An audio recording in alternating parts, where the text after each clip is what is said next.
बिस्मिल्लाहिर्रहमानिर्रहीम। मुझे कहते हैं असरार अहमद राजा और देख रहे हैं डीपी देश परदेश चैनल। आज मेरे साथ मौजूद हैं दो सीनियर तरीन सहाफ़ी बरतानिया से, जनाब शराज खान साहब और काजी जावेद साहब। आप दोनों का बहुत शुक्रिया वक्त के लिए। आज क्योंकि गुज़श्ता 2-4 रोज़ से लेबर पार्टी के जो हाल ही में उनके लीडर मुंतखब हुए हैं केयर स्टार्मर, उनका एक बयान कश्मीर के हवाले से जिसने तमाम कश्मीरियों को ख़ास तौर पर वो कश्मीरियों के बारे में मशहूर है कि हम अगर इनसे पूछा जाए आटा कौन सा लेना है तो वो कहते हैं एलिफेंट का। उनसे पूछा जाए कि आपने वोट किसको देना है तो वो बिना सोचे समझे कहते हैं लेबर का देना है।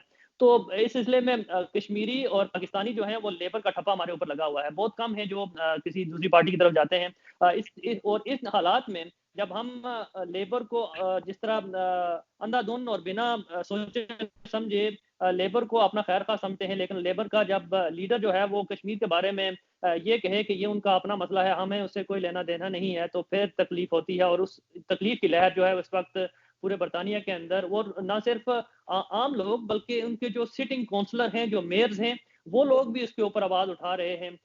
इसी सिलसिले में आज बात करते हैं। और शराज साहब क्योंकि लूटन में हैं तो मेहमान नवाजी का ये तकाजा बनता है। तो पहले काजी साहब की तरफ चलें और उनसे जानें कि काजी साहब फरमाइएगा, आप क्या कहेंगे इस हवाले से, केयर स्टार्मर के इस बयान के हवाले से। जी इसरार भाई, बहुत शुक्रिया आपका, थैंक यू वेरी मच। कल मैंने प्रोग्राम किया था, अपने प्रोग्राम में भी यही इशू मैंने भी उठाया था कि जो केयर स्टार्मर है उन्होंने जो एक ख़त भी लिखा है हिंदू कम्युनिटी को कि उनके नज़दीक आना चाहते हैं। और पाकिस्तान और इंडिया का ये जो मसला है, ये मकबूजा कश्मीर का, ये इन दोनों का मसला है, हमारा मसला नहीं है। हालांकि राज साहब, आप जानते हैं हिस्ट्री कि यही लोग इस मसले को वहाँ छोड़ कर आए थे, लेकिन अब ये अपने पांव पीछे हटा रहे हैं। और ख़ास तौर पर जो लेबर पार्टी है वो तो 96 से इस कश्मीर कोर्स को बैक कर रही है। और कल मेरे साथ एक काउंसलर जो थे लेबर पार्टी के, उनको मैंने लाइन पे लिया था और उनको हमने काफ़ी मतलब कुछ कहा इस बारे में। तो उन्होंने कहा कि मैं यकीनन इस बारे में आवाज़ उठाऊंगा, लेकिन आप यकीन करें कि मीडिया की वजह से ये आवाज़ उठी है, वरना हमारी कम्युनिटी के जो एमपीज हैं, जो काउंसलर्स हैं, वो सब के सब खामोश बैठे हुए थे। लेकिन आप जैसे लोग, शराज भाई जैसे लोग, मैं खुद जब प्रोग्राम करता हूं तो जब ऐसे कोई इशू आते हैं तो उनको उठाते हैं।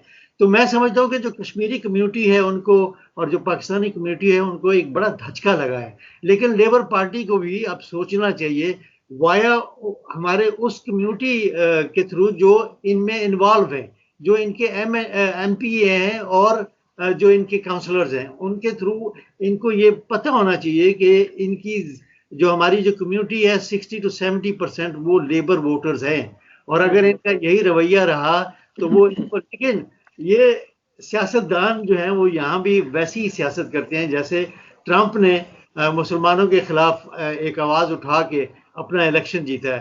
तो ये भी कहीं ऐसे ही तो नहीं कर रहा कि अगला इलेक्शन जीतने के लिए हम लोगों के खिलाफ आवाज़ उठा रहा है, कश्मीर का मसला जो है वो एक तरफ कर रहे हैं। तो मैं समझता हूँ कि जो कश्मीरी आवाम है उसको, जो हमारे एमपीज हैं और काउंसलर हैं, इनको भरपूर तरीके से आवाज़ उठानी चाहिए।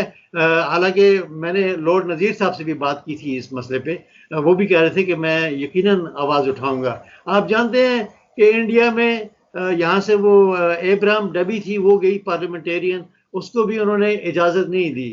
तो मैं समझता हूँ कि ये चीज़ें सामने रखकर लेबर पार्टी के जो लीडर हैं उनको बात करनी चाहिए। लूटन के हवाले से ये बात करूं कि हमारे लूटन के काउंसलर जो हैं, इन्होंने कल या परसों इनकी मीटिंग है इन तमाम एमपीज के साथ, जिसमें वो अपना उसको केस जो है उसके सामने रखेंगे ताकि बेहतर तौर पर फैसला किया। जी शराज साहब, अगर आप सुन पा रहे हैं मैं तो। राजा साहब बहुत शुक्रिया, आपने बड़े अहम इश्यूज की तरफ आज हमारी तवज्जो दिलाई और हमें खास करके इस इश्यूज पर कमेंट्स करने के लिए कहा है। मैं एक सवाल करता हूं कि ये जो लेबर लीडर हैं, काजी साहब ने बिल्कुल बहुत सारी बातें पहले कह दी हैं जो मैंने कहना था। एक तो डोनाल्ड ट्रंप ने कहा था मैं मुसलमानों को ये कर दूंगा वो कर दूंगा, और उसने इलेक्शन जीता था, और मैंने अपने प्रोग्राम में कहा था कि ये जीतेगा और जीत ही गया। ये मेरे ख्याल में केयर स्टार्मर जो है, इसको बाकायदा ब्रीफ किया गया, बाकायदा लॉबिंग की गई, इंडियन लॉबी इसके बिहाइंड हुई होगी, जिसकी वजह से इन्होंने अपना स्टांस जो है completely generation to generation labour party जो कश्मीर के हवाले से हमेशा अडॉप्ट करती रही है, रेजोल्यूशन अब अडॉप्ट किया हुआ है, इनकी पॉलिसी मैनिफेस्टो का हिस्सा है कश्मीर जो है। और आपको याद दिलाता चलूं, जब ये नरेंद्र मोदी प्राइम मिनिस्टर बने थे तो Jeremy Corbyn as a opposition leader यहाँ जब नरेंद्र मोदी आए और इन्होंने पार्लियामेंट के अंदर खिताब किया तो डेविड कैमरन उस वक्त वजीर आजम थे, तो ये जर्मी कोर्बिन जो है इन्होंने वॉकआउट किया था, वहां पर सेशन ही नहीं अटेंड किया था, उसका खिताब ही नहीं सुना था। यानी इस हद तक जर्मी कोर्बिन जो है कश्मीर की हमायत में बोलते थे। तो ये एक लेबर का नैरेटिव था जिसकी वजह से पूरे बरतानिया के अंदर लेबर के पाकिस्तानी और कश्मीरी ज्यादा उसके न सिर्फ पेड मेंबर हैं बल्कि डाई हार्ट वोटर और सपोर्टर है। इसी वजह से हमारे 15 के करीब पार्लियामेंटेरियन है, सैकड़ों के हिसाब से काउंसलर्स हैं जो लेबर पार्टी से इलेक्शन जीतते हैं। और ऐसी सी जगह जहां हमें पता है कि हुकूमत कंजर्वेटिव की बनेगी, जैसे बर्मिंघम है, मैनचेस्टर है, ब्रैडफोर्ड है, शेफील्ड है, यहाँ लुटन है, यहाँ तो आप किसी को लेबर का टिकट देकर खड़े कर दें वो जीतेगा। हम लोग पॉलिसीज तो नहीं देखते कि कौन बंदा हुकूमत बना रहा है, किसकी क्या पॉलिसी है। तो सम हो हमें इन चीजों की तरफ ये जो किया गया है। लेकिन सवाल ये बनता है हमारा कि ये इतना बड़ा कश्मीरी डायस्पोरा है, इतनी जमातें बनी हुई हैं, पाकिस्तानी डायस्पोरा है, यहाँ पाकिस्तान हाई कमीशन काम कर रहा है। तो अगर इंडियन लॉबी उसको अपने आसार में लेने के लिए और उस पर वर्क कर रही थी, ये न्यू लीडर जो केयर स्टेमरा है, तो हम लोग कहाँ थे, हम लोग किधर सोए हुए थे। ये तो ऐसे ही यार कि ये हमने कहा कि नहीं जी लेबर हमारी रवायती तौर पर हमारी सपोर्ट करती है और हमने कुछ नहीं करना, और बीच में से इंडियन लॉबी अपना काम दिखा गया। ना सिर्फ उसने ये कहा कि कश्मीर इंटरनेशनल मसला नहीं है, बल्कि ये भी कह दिया कि ये दो तरफा है, और ये भी कह दिया कि 5 अगस्त 2019 को इंडिया ने जो अपने कॉन्स्टिट्यूशन में तब्दीली की है, अमेंडमेंट किया, उसको ये अख्तियार हासिल था। तो वो इससे भी आगे बढ़ गए। यानी कि आप देखें कि 8-9 80-90 लाख लोग वहां लॉकडाउन में, कर्फ्यू में, इतने बड़ी हलाकतें हुई हैं, और यूनाइटेड नेशन की करारदादें उसके ऊपर मौजूद हैं, यूरोपियन पार्लियामेंट की करारदादें मौजूद है। यहाँ बरतानिया के अंदर बहुत सा दफा पार्लियामेंट के अंदर बहस हुई है, और इसके बावजूद वो ये बात कर रहा है। तो हमें इस पर बहुत ज्यादा रिएक्शन देने की जरूरत है। और आप जैसे जर्नलिस्टों से मैं रिक्वेस्ट करता हूं कि आपके पास जो भी प्लेटफॉर्म है उसको एक्सरसाइज करें कम्युनिटी को मुतर्रक करने के लिए, ताकि इसको हम अनडू कर सकें। कायद साहब, आखिर में अपना वेरी शॉर्ट, हमारा पाकिस्तानी गुस्लखाना यहाँ पर मौजूद है, उनकी क्या जिम्मेदारी बनती है ऐसे सूरत में? असल में बात यह है कि हमारी जो कम्युनिटी है वो सोई रहती है, जब सर से पानी गुजर जाता है तो फिर वो मुतहरक होती है। तो कहने का मकसद ये है कि जैसे शिराज भी कह रहे थे कि इंडियन लॉबी जो है वो काम कर रही थी, तो हमारे लोग क्या कर रहे थे, हमारा कौंसल खाना जो है वो क्या कर रहा था।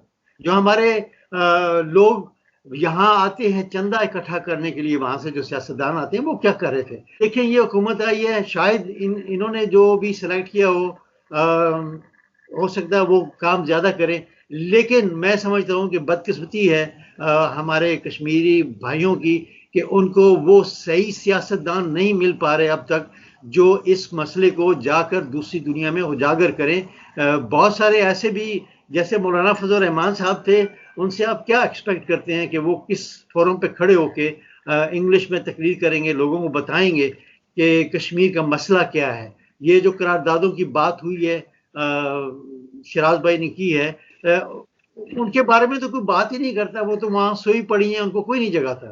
तो मैं समझता हूं कि हमारी हुकूमत को भी और जो कश्मीरी सियासतदान है खास तौर पर, उनको चंदा इकट्ठा नहीं करना चाहिए, उनको कश्मीर के बारे में बाहर निकल के बात करनी चाहिए। जी मेरे ख्याल में काजी साहब ये जो इशू है लेबर पार्टी का, और आपने क्वाइट राइटली ये कहा है कि हमें जो है प्रोएक्टिव होकर कुल वक्ती 24/7 इस पर तवज्जो देनी चाहिए, और प्रेशर जो है और लॉबिंग जो है उसका अमल रुकना नहीं चाहिए। खास करके वो लोग जो generation to generation labour party को सपोर्ट करते हैं, हमें चाहिए कि यहाँ की पॉलिटिक्स के अंदर जो ब्रांचेस होते हैं उसके जनरल सेक्रेटरी होते हैं, उसके अलावा जो चेयरमैन होते हैं अपनी अपनी कॉन्स्टिट्यूएंसी में, उनको भी ईमेल करें कि ये लेबर लीडर का जो स्टांस है ये एक्सेप्टेबल नहीं है, ये अमेरिका नहीं है, यहाँ सदारती निज़ाम नहीं है, यहाँ पर कंस्टिट्यूएंसी से वोटें हासिल करनी पड़ती हैं और हम बर्मिंघम, लुटन, मैनचेस्टर, ब्रैडफोर्ड, शेफील्ड जैसे इलाकों के अंदर हम लोग इन्फ्लुएंस करते हैं और हमारे यहाँ से हम लोग जो है मुंतखब करवाते हैं, मेंबरान ऑफ पार्लियामेंट हो या लोकल काउंसलर्स हो, यहाँ पर हमारे लोग जो है वो लेबर को बड़े पैमाने पर सपोर्ट करते हैं।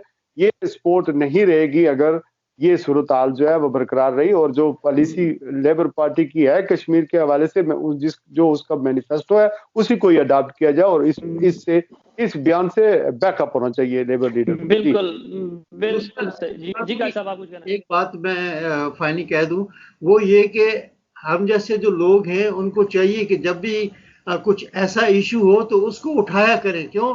मुझे पता है कि आप लोगों को भी, मुझे भी लोग अच्छा समझते हैं, कुछ बुरा भी समझते हैं और हम पे बात भी और तनकीद भी होती है, लेकिन हमें इस किस्म के इशू जो हैं वो उठाने चाहिए और कम्युनिटी में अवेयरनेस जो है वो लानी चाहिए। बिल्कुल सही। बहुत शुक्रिया जावेद काजी जावेद साहब और शहराज खान साहब, आपके वक्त के लिए।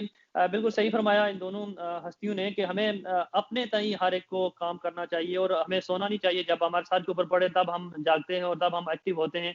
हमें हर वक्त कश्मीर के सिलसिले में खास तौर पर बहुत एक्टिव होना पड़ेगा और ये केयर स्टार्मर को ये बावर कराना पड़ेगा हमें कि आपको इंडियन 2 या 4 सीटें दे सकते हैं, लेकिन ये कश्मीरी और ये पाकिस्तानी यहाँ कम्युनिटी जो अरसे दराज से आपको पार्लियामेंट के अंदर एमपीज की सूरत में, टाउन्स के मेयर्स की सूरत में, काउंसलर की सूरत में जो सपोर्ट कर रहे हैं वो आप खो जाएंगे। और दूसरी तरफ आप जब लेबर के आपके मैनिफेस्टो में ये लिखा हुआ है कि आपने ह्यूमन राइट्स की वायलेशन दुनिया में जहां कहीं हो वहां आप आवाज बुलंद करेंगे और कश्मीर के हवाले से खास तौर पर मेंशन किया गया है, लेकिन आप उससे वापस जब मुड़ रहे हैं तो आप अपनी पार्टी की जो अक्सरियत है उसको भी खो जाएंगे।